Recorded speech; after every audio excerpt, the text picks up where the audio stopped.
Assalamualaikum warahmatullahi wabarakatuh. Bertemu lagi di channel pendidikan Bu Reni. Kali ini kita akan membahas mengenai langkah-langkah sebelum melakukan wawancara. Simak videonya sampai habis ya.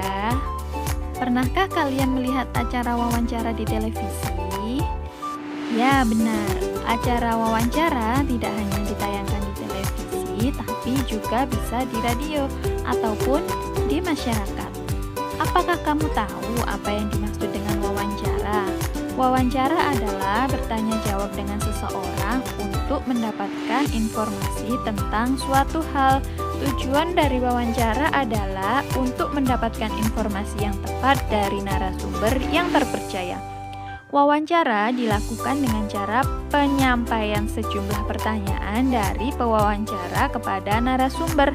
Apa yang dimaksud pewawancara dan narasumber?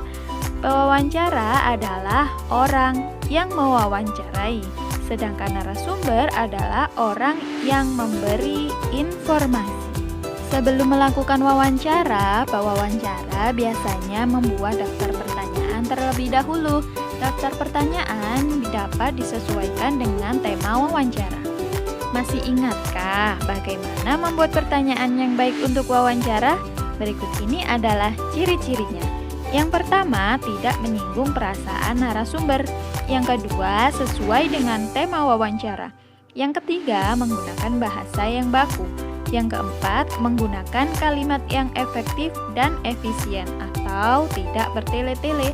Yang kelima, mengandung unsur 5W plus 1H, yaitu apa, kapan, di mana, siapa, mengapa, dan bagaimana. Oh iya anak-anak, agar hasil wawancara maksimal, maka pewawancara perlu memperhatikan hal berikut ini, baik sebelum melakukan wawancara, ketika melakukan wawancara, maupun setelah melakukan wawancara. Sebelum melakukan wawancara, hal-hal berikut ini perlu kita lakukan. Yang pertama, buat janji dan minta kesediaan narasumber untuk diwawancarai. Yang kedua, tunjukkan kesan yang baik, misalnya datang tepat waktu. Yang ketiga, berpakaian dengan sopan. Yang keempat, berbicara dan bersikap santun. Yang kelima, menyiapkan daftar pertanyaan yang sesuai dengan pokok permasalahan. Yang keenam, pertanyaan yang baik mengandung unsur adik simbah. Apa, di mana, kapan, siapa, mengapa, dan bagaimana. Dan yang ketujuh adalah berlatih agar tidak selalu membaca pertanyaan yang telah disusun. Ketika sedang melakukan wawancara, hal-hal berikut ini juga sangat penting untuk kita lakukan. Baca dan perhatikan dengan baik.